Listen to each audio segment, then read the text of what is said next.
Hi, Nelson. Welcome to the show. Thanks so much for coming on. Hey, James, how are you today? Nice to see you again, and thank you so much for having me. Really excited about this. Yeah, likewise. Likewise. Really excited for this conversation. We've got some interesting ground to cover. So, you've been a driving force in the Web3 space with XFounders for quite a while. And what first prompted you to enter this, rapidly evolving industry?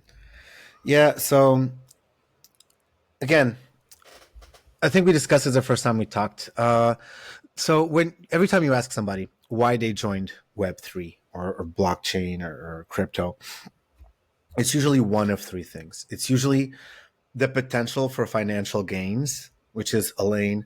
It's usually the technology behind blockchain or the philosophy of decentralization. So for myself, definitely the philosophy behind decentralization and the idea of what decentralization can do for society and for people and for empowerment, for education, for freedoms as well, is definitely what got me to join this industry. This was about 2017. At the time, I found out about it through a project called Helium. This is what we would call Deepin today, but the lingo wasn't right there at the time. So I figured out I wanted to make this my whole day, every day quickly. And I just started kind of collaborating with different projects, different startups. That evolved into me opening up my own consultancy agency. That evolved into me advising for projects and VCs and accelerators. And that evolved into me today leading an accelerator, having been global head of people for one exchange, Gate.io, and also for 1inch, the DeFi protocol. So yeah, it's a little bit of what got me into this madness of an area that is equal parts exciting and passionating as well. Yeah, nice, very cool, and makes a lot of sense. And I really like how you boiled that down into those three things. And for you, it's the passion, it's alignment with your values when it comes to the philosophy values, of yeah. When it comes to the philosophy of blockchain and Web3. So yeah, I mean, it's a real mission and passion for you.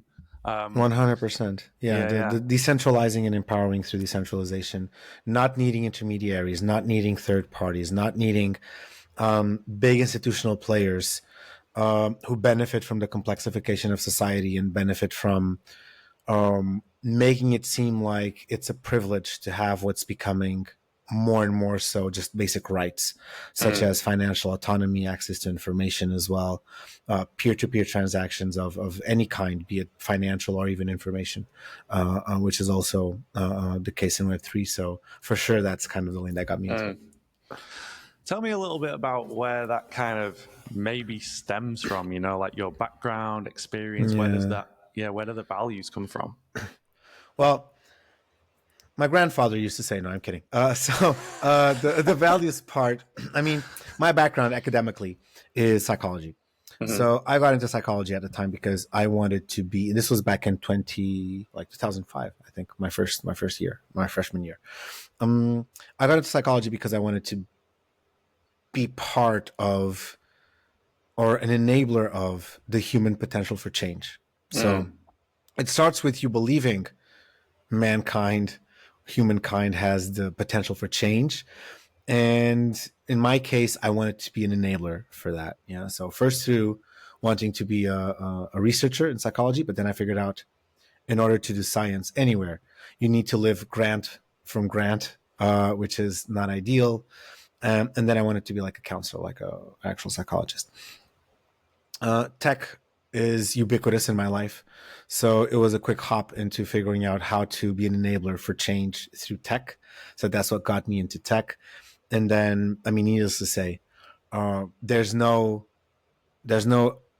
sharper frontier for that than Web3, and where the fruit has never hung lower in terms of what any one person or team or community can do to enable and promote change.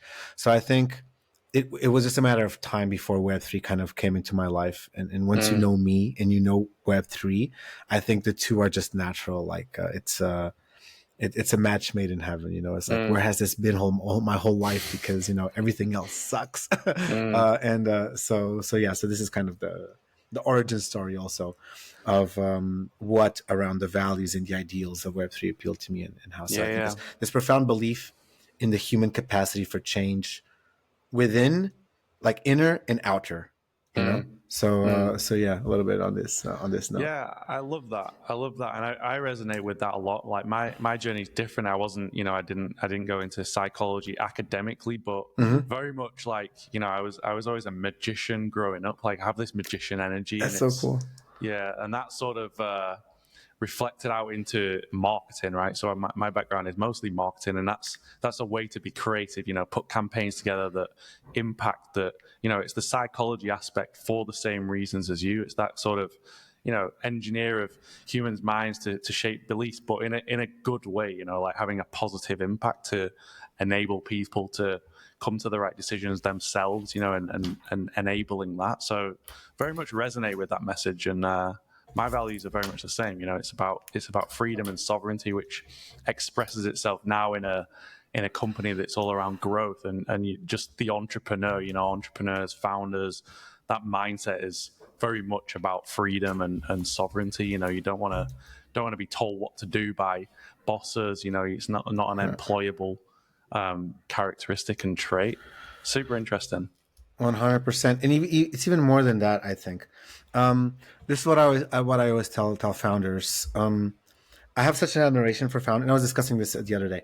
I have such an admiration for founders because more than just this impulse for freedom, I think it takes arrogance in the best possible sense. It takes arrogance to look at something in the world you want to be different, and in the complete absence of evidence that, one, it can be done, and two, you're the person to make it, you go ahead and you try. Like nothing, there's nothing done there before. There's not a shred of evidence that can tell you, oh, this can be different, and I can be the person to do it differently. And yet the arrogance, to, almost in a biblical way, it's like Prometheus fire, to bring this idea from the realm of abstraction, from the kingdom of heavens, and to bring that idea onto the very material world we live in, and to bring it from the abstraction to the physical. This mouse was an idea at one point in somebody's head, and now it's physical. It's here. Somebody brought it to this realm, and it takes arrogance even more than this drive for freedom to be able to want to do it, not just see it, but materialize it.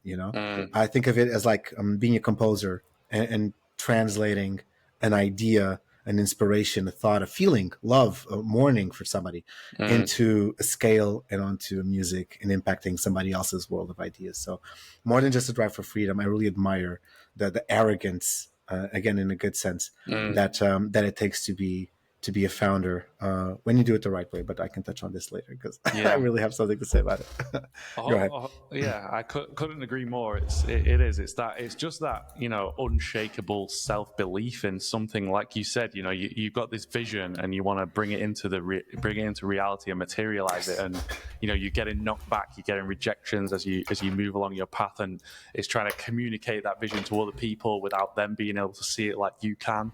And it's just that, it's that grit and determination to keep going whilst all that, the self-doubt creeps in. And it is, like you say, it's just the arrogance that in a positive way. Yes. The mental grit and determination, for sure. Yeah. The ego, the gall to believe you can do it, it's, which, again, that's what it takes for us to have pretty much anything in this world. Do you think maybe, I don't know how spiritually minded you are, but do you think you have a path, like a mission that's maybe from somewhere else that is just you're bringing out into this world as a vessel? Like, what are your thoughts on that? Interesting. Yes and no.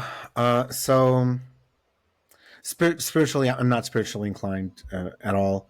I like to explore some ideas, but I keep it again to the realm of ideas. I don't.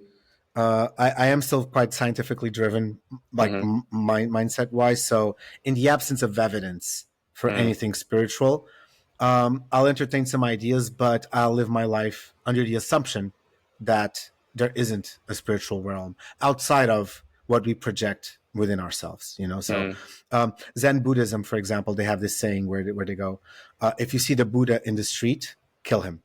And the idea behind this is anyone who presents themselves as a Buddha, meaning enlightenment outside of yourself, they're lying. Because enlightenment is only within, never outside of yourself. So this is kind of my take on or rather, this is what influences me in terms of how I regard spirituality. So not much there that I kind of follow or pursue outside of myself. That being said, philosophically, which I think is the more interesting front here, because philosophy kind of asks questions rather than offer answers, which so easily can be used kind of for like social engineering and so on. But philosophy asks questions. So do I believe in free will or predeterminism, let's say? And this is kind of like the Morpheus presents to Neo both pills, So I tend to think, and this is where I clash with some of the founders that I encounter. I tend to think free will is an illusion, and so much more of our lives, if not everything, is predetermined by something else. I think agency over others is also, or over the world that we have, is an illusion as well, and everything is a continuum. And timelines and decisions and paths are not like a straightforward line or even a line that forks. It's a series of like ongoing circles, like an agile project where you have different iterations of the same product. But everything is so much influenced by the way we think, the things we're exposed to, the family we're born into, the world we're born into. Everything needs to be either equal parts confrontation and encouragement as well. And I think every thought process, every synapse in our brain that flares off when we have an idea is a result of something else that we do not control. So this idea of free will as a standalone asset that we're given, I definitely don't believe in it. I believe we're given options, but that's the extent I'll go to. So we are the product and producers of the choices we make, but none of us really perform these on our own, So it's not like everybody is a candle or a light bulb that can go on and off. Even if we don't know, myself, you, anybody listening, we're already on the path for the idea we're going to have down the line that's going to solve a problem in the world. We just don't know it yet. So because the path is there, choice in that sense is also an illusion, because whether you go for A, B, or C, if you go for C, A and B will never exist. So they're not even in the equation. So they're not possible. There's never in that sense, I don't believe there's multiple choices. There's only one, the one we're going to make. We just don't know which one we're going to make, because the other two, they don't matter. They don't count. They'll never exist. Not in the past, not in the future, not in the present. So I think, yes, we do have some agency over ourselves, but it's much more limited than we like to believe. Just because we got opposable thumbs as a product of evolution, and we know we're going to die, doesn't mean that in that sense we're philosophically so much more different than the natural world.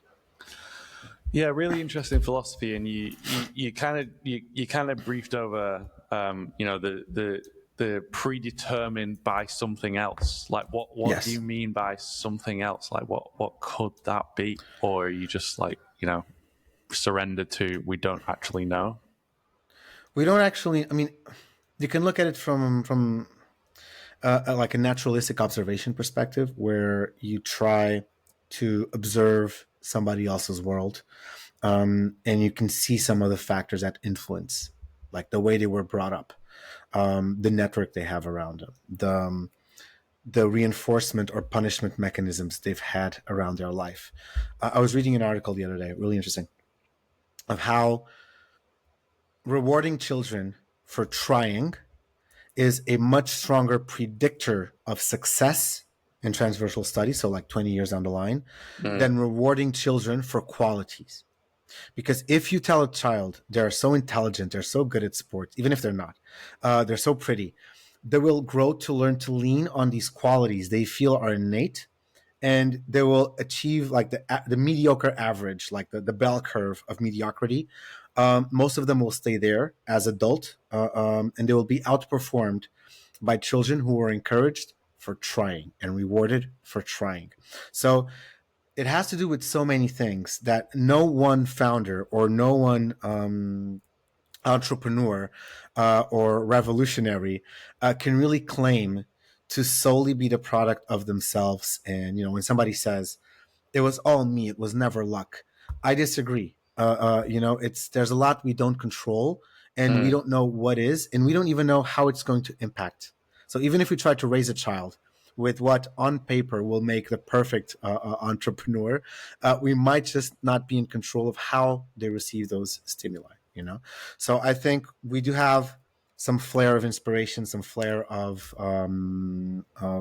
like the muse does visit us, but it's all based on so many factors we don't control that it's pointless to try, I would say. Yeah, really interesting, and I largely agree with what you're saying. Like, there's quite a lot of why I agree with there. I genuinely think there is this, like you say, predetermined path. But then I kind of believe that your ego is there to be overcome, like seen and overcome, as in like you can kind of can get too much into labels and semantics over meanings of definitions of labels here, but it's like your ego is there to be overcome, get out of the way, and then on that path you're just you're falling into alignment with this path that you are supposed to envision and then act out in reality. So there are some kind of synergies, but yeah, really interesting philosophy. Building a Web3 accelerator, that's no small feat, right? Can you share a defining moment that influenced that path? 100%. So now that we've established that agency is an illusion and we have no free will, no, I'm kidding. But actually, now that we've established that so much needs to happen in just the right way for the best possible outcome to materialize, I think going back to also why I wanted to pursue a career in psychology and enable human change. Throughout my career in Web3, nothing in my past has moved me as passionately as Web3. I want to be a part of this. If I can point at something and tell you, I was part of building this, here you go. That's what makes me happy at the end of the day, So in the past, I've always focused on, again, developing leadership, building teams, organizational design. This was always my core professionally in tech. So always a tight relationship with enabling others to scale and grow. But I've never wanted to do it more than for people and projects and solutions as I do in Web3. So since 2017, I always gravitated towards supporting founders, supporting startups, and doing exactly these three verticals, which is my expertise. This, again, evolved into working with a couple of accelerators and VCs as well. So seeing both sides of the stream. And even at Gate.io in 1inch, being head of people in culture or head of people in operations, there was always a huge component of, let me help you. Let me give you something of me so that you can make it out there, So at the head of an accelerator, finally, I'm expected to systemically enable others, and I'm measured by my success in enabling others. And having found XFounders, doing it in a way that is also conducive to my own values. Because if there's a chance, I'll also touch on this at some point. But I also had grown a little bit disenchanted with how accelerators work. It's become too easy to put together these more bullshitty, can I say this? Bullshitty boot camps where there's really no value added to either investors or startups. Accelerators serving no one but themselves and cheating everybody else out of the value add. So having found XFounders here who actually wants to do things the backbreaking way for us, but the value adding way for everybody else, was really, again, just a match made in heaven in terms of, oh, here's a position where I'm expected to wake up every morning and enable others. And bonus, they're doing it in a way that I actually find is ethical, So this is a little bit of what brought me to XFounders as well. And I've been doing like so good with them, and I'm so happy with not just what we've done so far in the past 8 months since I joined, but also kind of the roadmap ahead. Really glad about how everything is going. Yeah. Yeah, amazing. Well, tell me a little bit more about, because you just touched on it there, and we spoke about it, in our last conversation about, this maybe disingenuous accelerator or programs that are out there, and like what's different about you, what you do differently, and what's really exciting, and everything that you've got going on.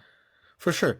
So to tell you a little bit about XFounders, I need to give you some context about how accelerators work. I mean, I know you're aware, but maybe for the listeners. For sure. So the basic accelerator funnel is you get investors, you take investors' money, you make bets, quote unquote, into startups. You get equity from these startups, and hopefully, 19 out of 20 will fail, but you'll get a unicorn out of every 1,000, let's say. So it's not complicated. The moment where it got tricky was when accelerators realized you could turn a boot camp into basically a certification model, in a wash and rinse and repeat kind of approach, where you see a lot of accelerators today. Most of the boot camps that they offer, it's a lot of this little Zoom windows, maybe a couple of days a week for 5 or 6 weeks, a couple of hours per day. And you get mentoring or classes, worse even, in these tiny little Zoom windows. If the mentor, quote unquote, whom, if you're lucky, isn't there just to shield their own service provider, if they forget to put a QR code on their last little slide, you don't even know how to reach them for further mentorship. So it's like 40-minute blocks of nothing.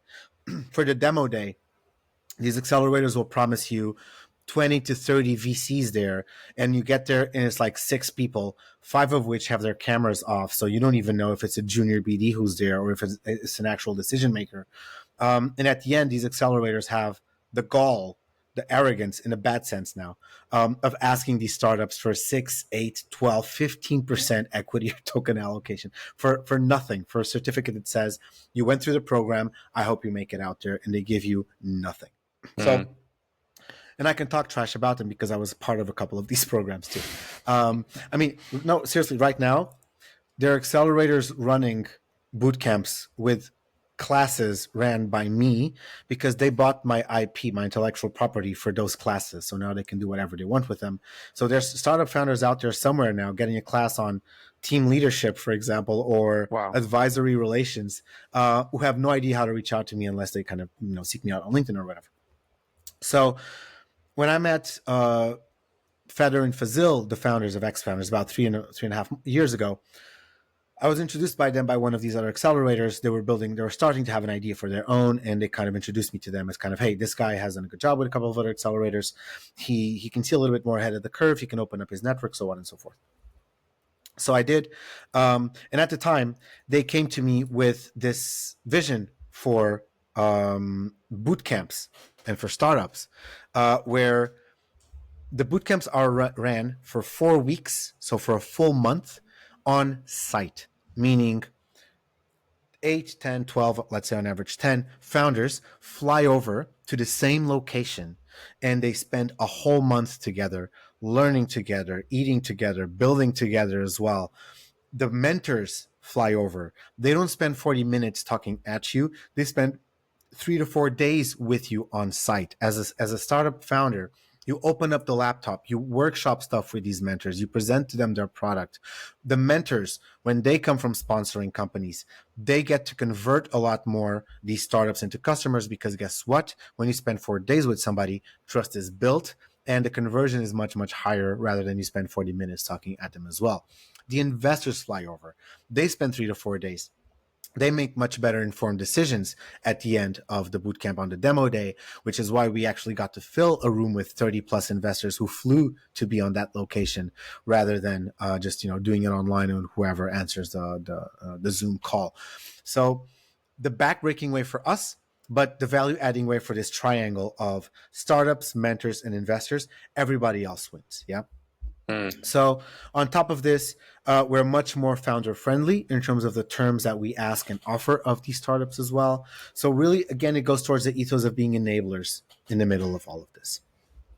So far, we've done one bootcamp in 2023 with ICP in Turkey, in Antalya, beautiful region, coastal region of Turkey.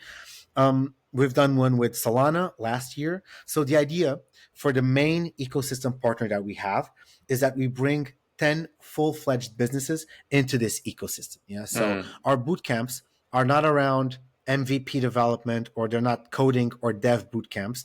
These are for businesses already. All of them have either already in between 1 to 5 million in investment.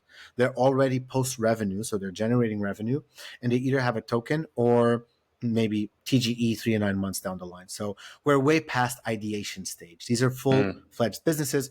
Average valuation from each of our cohorts is about 30 million across. So the average valuation of our startups for each cohort is about 30 million. We have ones with 15, we have some with 75, for example, but these are fully fledged businesses. So we partner with ecosystem partners and we bring them these businesses to integrate our ecosystem. So this year we're doing one with StarkNet in El Salvador around the Bitcoin ecosystem, and one with Flare in Bali as well. And next year, what is it? It's June 11th of 2025. We're already booked for 4 boot camps next year. Yeah. Nice. So business is booming in that sense. The partners, everybody sees the value in what we're doing. And on us is really just kind of to scale operations and scale the team so that sustainably we can go from 1 boot camp per year to 2 to 4 to 6 to 8, and eventually we'll plateau. But it's a great time for accelerators if you do the right thing and you don't try to bullshit your partners like so many of them do, because you can hide a lot under the spray and pray approach. There's a lot of noob investors out there these days, and it's always the noob investor and the Jedi investor that invest because they say, I like the founder, and then in the mediocre average bell again is where the conversations get real technical. But most investors really don't know how to, and accelerators just kind of excuse themselves of the obligation to do so because they just want to like watch and churn the same program. So yeah, this is long-winded, but passionately how we do things different at XFounders as well. Yeah, I love that. It sounds epic. The boot camp sound epic, and it's that trust and transparency. You know, you getting shoulder to shoulder with the founders of, you know, already post revenue companies that, you know, they've raised, and it's like, how do you accelerate them? And it's based around trust. It's totally positioned against 100%. You know, what you're talking about, your experience of, you know, the sort of accelerators out there that are, you know, just online, hidden behind a screen, very much about spray and pray, like you say, like really 100%. And it has ripples. Like I was at DEF CON in Thailand a few months ago, and one of the founders from one of our cohort startups, they got an investment there because they ran into an investor that attended our demo day.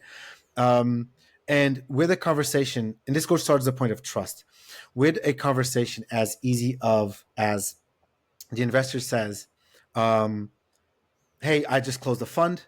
We're looking for places to invest. Like, how's your startup doing? I haven't seen you since, I don't know, September.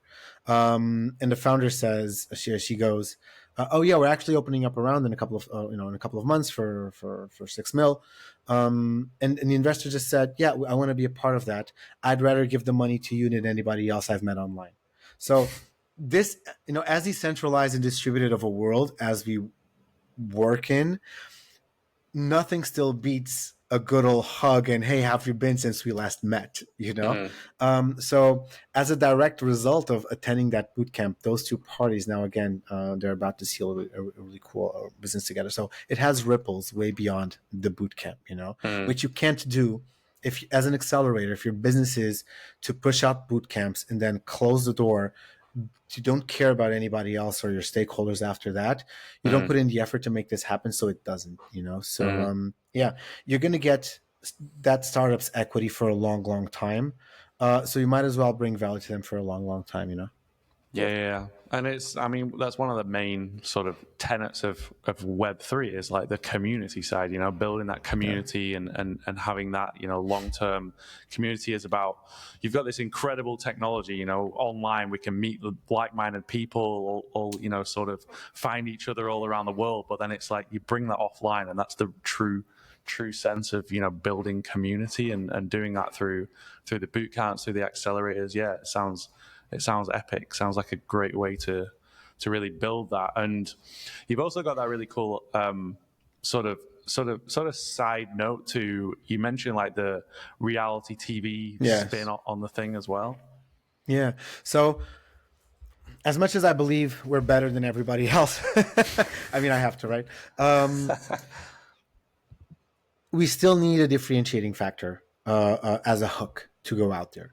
So one of the things we do that, again, no one else is doing out there, and this is not in my opinion, this is, you can check this out, is that we take advantage of the fact that everybody is on site for a full month, and we shoot content. Not for reels, not for whatever, TikTok, short form, short like video, YouTube snippets, whatever. We do an actual full length, 10 episode long, 1 hour per episode reality show on the founders, their narrative, their story, their products, all of the associated brands as well. So it's not like other formats like Shark Tank, which also resembles this kind of rinse and repeat approach where, yeah, you get to use a lot of people in your show, but the audience forgets, I guarantee you, the audience forgets the founder's name the moment they walk out the door because they've known him for 3 minutes. You're not doing anybody a service.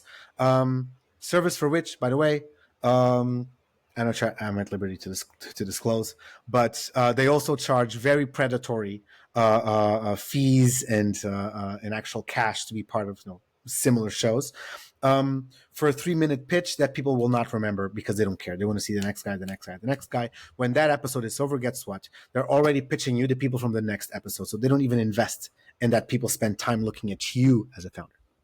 So we have 10 full-length episodes focusing on the growth, the product, the pivoting, the challenges of the same 10 founders. So there's character building. There's an overarching narrative as well. There's character development. We make people fall in love with you as a founder and your product as well. You're talking about it, and there's a QR code that people can scan. They can be linked to your product or your website, for example. So more than a gimmick, which this is not. This isn't just some degen, Web3 crew trying to kick in the door for media because it's profitable. This is an actual go-to-market strategy for our startups, for ourselves, and associated brands as well. Because if you look at the show, you'll see there's native integration of AWS, who are a partner to us, of Binance, of MasterCard. So there's post-production integration of ads for OKX. They came to us actually wanting to be featured on the show. So you'll see a QR code coming up for OKX. You'll hear my voice going, open an account with OKX, get $5 on your first transaction, whatever. So Travel, Red.Pay.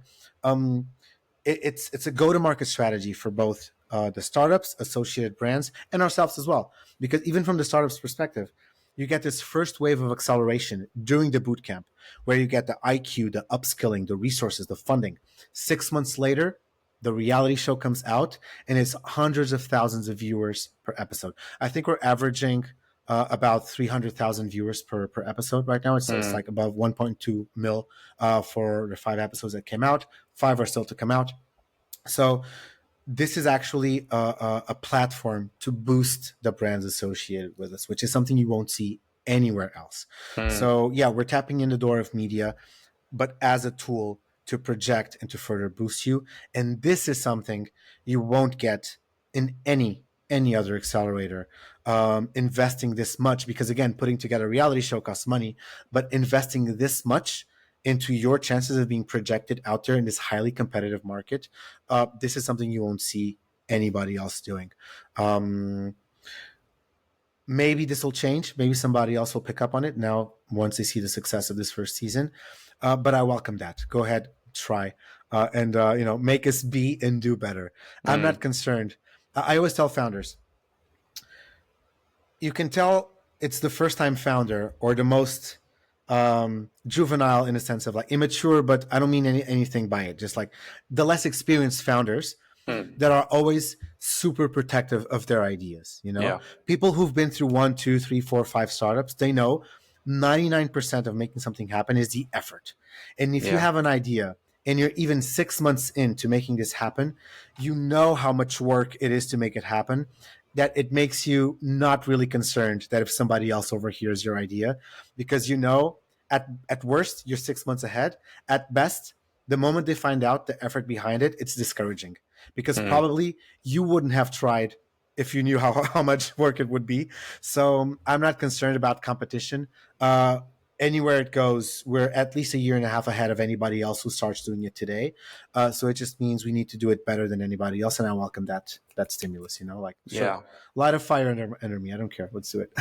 Yeah, I love that. I love that mindset, and it's so true. It's absolutely true that it's a scarcity thing. You know, as a first time founder, you are very protective over your sort of baby that you create. But yeah, it is exactly like you say. You know, all a rising tide lifts all boats. That is that kind of mentality. I love that. You make the whole market better by increasing your drive to be better, do better. So yeah, absolutely. Really I love interesting. that. Yeah. I love that. Love the whole reality, show angle spin. Like really interesting, and I love how you flip that model of like the Shark Tank, where it's exactly like you say. The people that come in on the Shark Tank, they're like, they're trying to pitch, and you don't remember them, and that whole show is really to just raise the profile of the actual sharks, right? They don't actually care about the entrepreneurs going on there trying to 100%. pitch. Yeah. They're just monetizing something they would be doing anyway in closed doors. Yeah. Which again, exactly. it's a business model. I get it. I get who it's for. It's not for the founders. So that's all I'll say. Yeah, super cool. Love it. What's the so like growth trajectory is like double on numbers of boot camps, accelerators. What's the challenge in terms of growth right now? Like what's the big challenge? Scaling always. So again, and well, you picked up on something quite well there. So it is double. So basically, we're off the back of 2 years doing 1 bootcamp per year. This year we're doing 2. Next year we're doing 4. I can do 4 with the same team that we have right now, which is a grand total of 7 people plus the 2 founders who also do a lot. So everything you've heard me talk about, we can pull off just on the core team that we have of 9 amazing people who really believe in this. Every single one of them, I can get them on here and they'll talk about this as passionately as I am talking about it. So, but I want to do 6. I want to do 8. Maybe I want to do 16. Maybe we want to do spin-offs of the reality show. Maybe we want to get into the physical hubs space as well, where founders come to us. So in one place that they can kind of just iterate through cohorts through the same location. So there's a lot we can do here, but scaling is the big issue here in a way that keeps it quality centric and again sustainable, because I could do 20 online with even less people than I have today, but I want to keep this format because this is what works for everybody. So basically the growth will be there, because what this means is we're taking, so it's 10 startups per cohort. This means that this year we're taking in not 10, but 20 startups. And next year we're doing 40 startups. And even if we plateau at 6, it's 60 startups per year. Give it 5 years and it's, so it compounds. Yeah. So the value keeps adding, and that also gives us more room to breed and to scale sustainably. But I would say scaling, not just a team, but scaling operations. So we clearly found a model that works. We're good at doing this. We're getting recognition for doing this. Actually, without zero marketing, we're getting pitched. So big names are pitching to us for us to provide something that's a bootcamp under other brand names for them. We call it bootcamp as a service internally. I want the team to do this as a separate product line as well, where we do all of the back office work, and you, as a brand, as an exchange, as a market maker, as a VC, you put together a kick-ass bootcamp under your brand name, but on the back end, it's all us kind of pulling this in a good way, just kind of doing the work. So there's a lot we want to do, but we need to do it sustainably. I would say the biggest challenge now is to scale, not the market, because the market is coming to us. We have a good problem. If we were a physical product, our problem right now would be to have pre-orders for inventory we've not yet have made. Yes. So we just need to go and collect the cash from the pre-orders and take that cash and go and make the inventory, because we won't have any dead stock. Yeah. So this is a great problem to have. If you've watched Shark Tank, you'll know. So basically, the market is there and it's asking us for more. The trick here is to scale sustainably and to scale the team and to scale the processes and operations in a way that what we're doing well now, that it's replicable, So but it's a very familiar issue with any kind of also business or service that starts as a startup there. So this is kind of our issue right now. We're raising, so we just came off the raising 700, initially 500K from angels, and we open up 2 more slots for 100K for 2 amazing people. We'll be able to talk about this in a couple of weeks. And out of a total of 3 mil that we're raising from VCs as well. So we're now going into this stage because I want to have more people and I want to have better integrated processes here. So I can bring to investors 60 startups per year, not 10. Yeah, because obviously what this means for investors is that you just watch us hyperscale. So right now it's the first year we're doing 2. Unless we start doing 16 boot camps per year, I don't envision us going through another moment in history where we basically 4x the number of boot camps in 18 months, and therefore like 9x the volume intake of startups each year as well. So we're in a great place to be. Everything is cool, and we're just driven by the urgency of how do we scale. We know how, but we need the resources for this. But just scaling so that sustainably we replicate what's working, and we can do it for more ecosystems, for more investors, for more startups out there as well. Yeah. Amazing. And yeah, it's a great problem to have. Obviously, there's always that frustration as an owner. Like you always want things to go faster, and you've got to make sure things don't break as you scale. But yeah, you are in a great position. It obviously speaks volumes to how differentiated and unique you are in the market. So yeah, awesome. Yeah, and as well, I mean, I'm 37. I'm the oldest in the team. I'm older than any startup founder we've had, and I'm even older than a few of our investors. Not that many, maybe a couple. But with age comes pace. So we're all the young bloods, like 27, even 30-ish people that I get to that I have the privilege of working with. They bring that fire that I find rejuvenating. I've also been around the block a couple of times to understand it's easy to run around the same block a couple of times if you don't take a breather every 4 corners to see in what direction you want to go. So I think the advantage of age and experience here also helps me in the sense that acting with a sense of urgency doesn't necessarily need to mean that you act without a sense of priority. So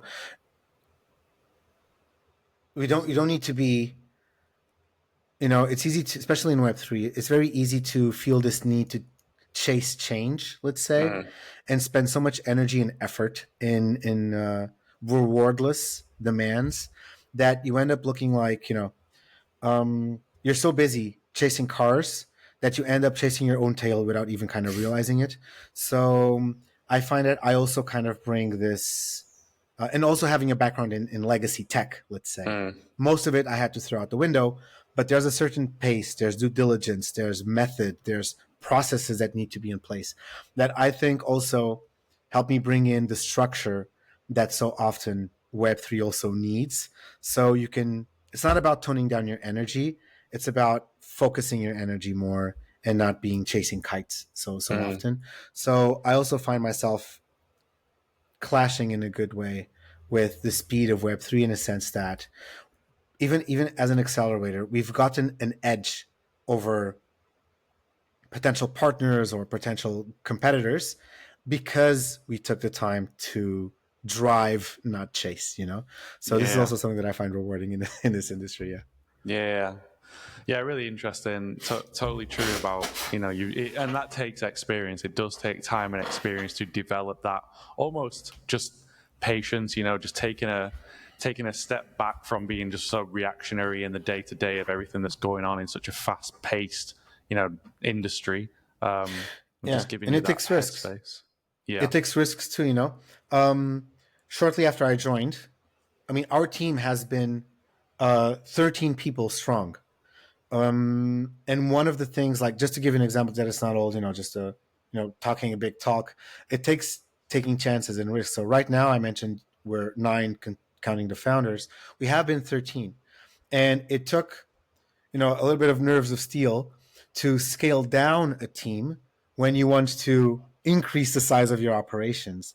And I made a post about it the other day on LinkedIn. And I think I yapped something about it on Twitter as well, that when I'm looking at pitches or at startups, I don't care about your team growth on your roadmap. I want to see your product. I want to see everything else. It takes calm to scale down a team when you're growing so you can scale up more responsibly. You get to see who's accountable for what's the fat kind of in the team, who's there just kind of slacking. But it helps bring everybody down to a place where everybody has a core role, everybody owns a vertical, everybody's lean in what they're doing. It makes you make tough choices in where you spend your time, and then that's what you replicate. So just to make a point that it's not all talk, like it took a bit of nerve to look at a plan to go from 1 to 2 to 4 boot camps per year, and still, as a leadership executive decision with the 2 founders, we scaled out the team from 13 to 7 so we can grow based on the right sustainable premise of everybody has a core role, we own every vertical, and now we scale based on this rather than just adding people and adding roles to the team. So this is also the reason I'm mentioning this is not for self-aggrandizement because of what we did. It's because I know it's a challenge that a lot of founders have.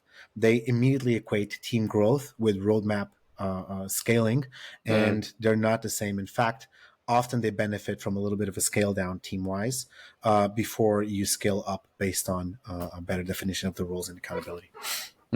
Yeah. No, absolutely. It's like solid insight. Sorry, and, I just put on my advisor hat there for a minute. That's not the capacity I'm in here, but it's just old habits die hard. No, it's solid advice. What are you most excited about right now? Oh wow, our roadmap. I mean, again, what gets me the most excited in the morning is like I'm a builder also at the end of the day, which is why I resonate so much with supporting other builders. Again, I'll use this last time I picked this up.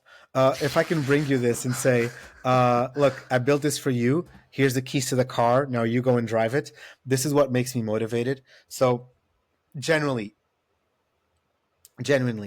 aside from the business prospect, which is outstanding, of going from 1 to 2 to 4 boot camps per year and what that means growth-wise for us as an accelerator, just the idea of enabling 40 startups per year, and not just throughout the bootcamp, but bringing them on board to our accelerator, helping them on an ongoing basis. I want to hire a head of ecosystem this year still. So just we have one person whose sole job it is to, on an ongoing basis, connect startups with investors, with resources, with mentors. So there's somebody who's full-time, I'm not going to say 24/7, but whose full-time job it is to support these startups.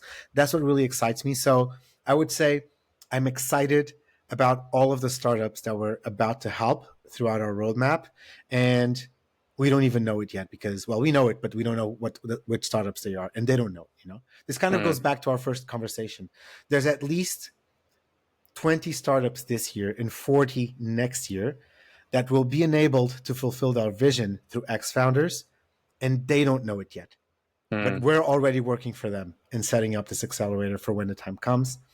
They will make the choice of whether they want to join or not, but there's a lot that they don't control that needs to happen for them to make that choice. So actually, this is a nice tie-in to kind of the idea from the Totally. beginning, you know. So I'm excited about all of the startups that we're about to help, all of the investors as well, because that's the other side of the stream.